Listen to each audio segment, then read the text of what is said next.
At Med1, we make two tapered polytip cannulas, which are great for drainage of fluid in a variety of retina cases.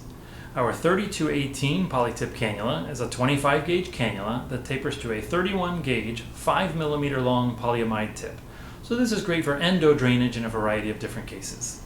Our 3262 PolyTip Cannula is a 25 gauge cannula that tapers to a 33 gauge, 2 millimeter long green polyamide tip. The green polyamide is nice because it's easier to see, it's a little shorter, so it's easier to get through the trocar valve, and it's a little smaller gauge than the other one. This product's great for drainage of subretinal fluid. The tip is stiff enough that you can penetrate the retina without having to make a separate drainage retinotomy, and yet it gives you really good flow. This product gives you flow similar to that of a 25 gauge soft tip cannula, but with a smaller, less traumatic drainage retinotomy. So these are two great options for draining subretinal fluid in different cases.